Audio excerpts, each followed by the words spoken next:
Good morning guys, at meron lang tayo i-flex. Ang sabi ni Muning Palaboy Winchester, ma, magtanim naman po kayo ng grapes. At yan ang i-flex natin for today's video. Nakikita nyo yan, yung nasa likodan natin. Yan yung ating ubas na kung saan ay lagi kong ina-update sa inyo from bulaklak hanggang sa maging bunga na siya. At eto na ngayon ang itsura niya. So eto na nga guys yung ating update ng ubas. Ganyan na sila kalalaki at ginawa natin dyan ay tinanggalan natin siya ng mga extra niyang bunga from here. At ganun din yung iba niyang bulaklak ay tinanggal natin at pinagpuputol natin yung kanyang mga, ayan, yung mga nag-e-extend na mga sanga na hindi natin kailangan. Kasi kailangan ay mapunta muna yung nutrients natin dito sa ating mga ubas bago mapunta dun sa mga tumutubong katulad neto. So ayan, tatanggalin na muna natin yan kasi kailangan natin ma-priority ay yung ating mga bunga. So, kapag ito hinayaan natin ito lumaki, dito pupunta yung nutrients instead na sa kanila. At ang gagawin lang natin guys ay tatakpan lang natin sila ng net. Kaya yung aking net ngayon ko lang nakuha.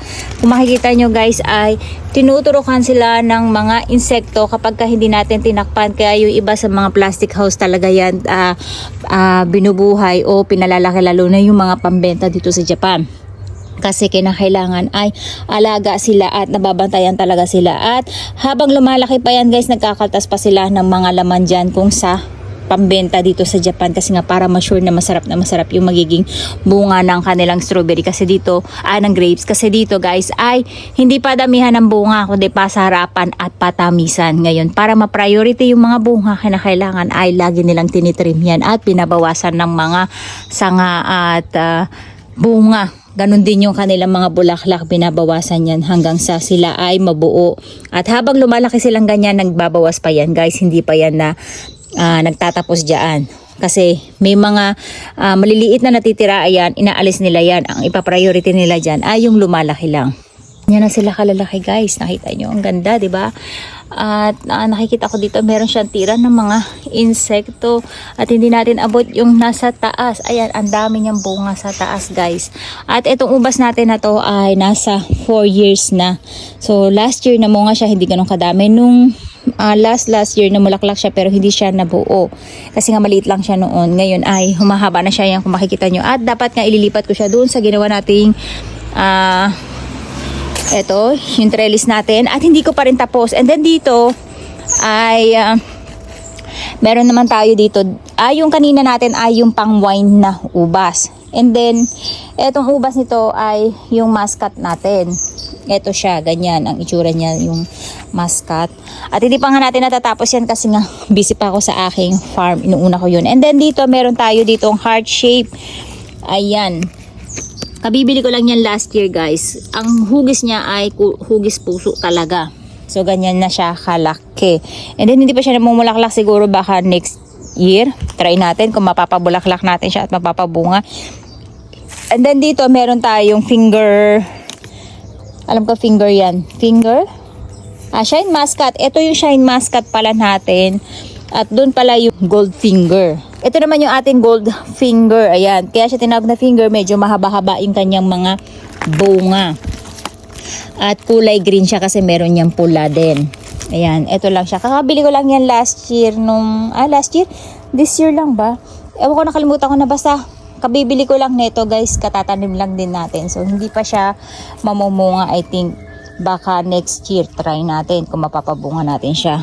At ang gamit ko lang dyan yan, steel matting. Tapos ito binili lang natin to sa garden shop. And then ngayon para mapagtibay natin siya, lalagyan natin siya ng bamboo para ma-extend siya at mag-continuous. At hanggang dito lalakpasan natin, ganun din dito sa harap at likod. Yan, para may gagapangan sila. And then yung nakikita nyo na yan, yan naman yung kiwi. Ito yung lalaki, ito yung babae. Napakalakas niyang gumapang. Ang kiwi guys, hindi sila nabubuhay ng isang piraso lang. Kailangan ay both mag-asawa, isang babae at isang lalaki ang bibili nyo para maging kiwi sila kada season ng kiwi. Hoping ay mamulaklak sila. Actually, namulaklak to lalaki. Nalagas na nga yung mga bulaklak niya. Pero hindi siya naging bunga kasi nga kailangan ay kapag namulaklak siya, ayan yung mga pinagtanggalan ng bulaklak niya guys. Ayan. Kailangan pag namulaklak siya, mamumulaklak din itong babae. Tapos yung mga bubuyog, sila yung magta-transfer dito sa bulaklak niya para maging kiwi siya. So ganun yung mga ibang prutas katulad ng mansanas. Hindi rin siya mamumunga ng walang partner. Ang daming mga prutas guys na kinakailangan ay may partner. Hindi sila yung kaya nilang mamunga ng mag-isa. So itong kiwi na to, yung dalawa na yan, ay dito ko sila papagapangin sa gitna. Mula rito hanggang dito. And then itong ubas natin, ay ito yung ibabaw niya. At ito rin, hanggang dito. So lalakpas tayo. Kaya natin yan, i-guide natin yan kapag lumalakpas sila dito sa iba. Ganon din tong ating ubas naman, dito siya sa gilid plus dito sa labas.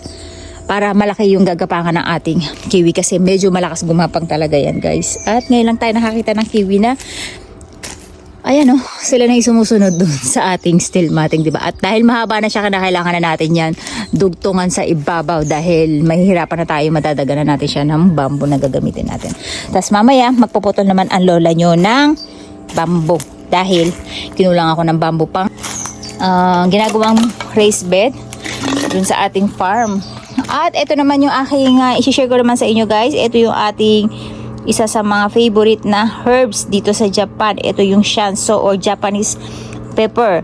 At kinakailangan nandito siya sa tapat ko na dati nagtanim ako niyan 3 piraso na sa sulok. So hindi ko sila nababantayan. Ang nangyayari guys, kinakain sila ng mga uod o anak ng paru-paro. Ewan ko ba, napakaanghang naman nito at napakabango ng kanyang amoy, pero bakit nakakain pa rin siya, no? So lagi ko siyang binabantayan, araw-araw tinitingnan ko siya. Ayan, katulad yan guys, may nanganak na naman dito. Ang nakakainis kasi, ang mangyayari guys ay kakainin niya yung mga dahon natin at mauubos. Ang kinakain dito sa Japanese pepper, alam nyo guys, yung kanyang dahon at yung kanyang bunga. Napakasarap nito. At ito ay ginagamit sa mga lutuin, lalo na kung mahilig kayo sa mga Chinese food. Yan, meron yang shanso or yung Japanese pepper. At ayan na nga siya, oh. 'Di ba? Ang bilis niya. Ang ginagawa ko diyan ay inaalis ko kagad siya kasi ayoko nang merong aray ko. Matinik kasi to, guys. Ayan, oh. Ayoko kasi nang sira-sira ang dahon ko kapag mga pananim ko. Ayan, tingnan nyo, naubos niya na yung dahon agad-agad dito, oh, diba? So, kailangan nasa mata ko siya, kaya hindi ko siya tinatabi sa sulok, na dito siya sa harapan ko. At meron pa tayong iba niyan. Actually, nagiging puno yan, eh.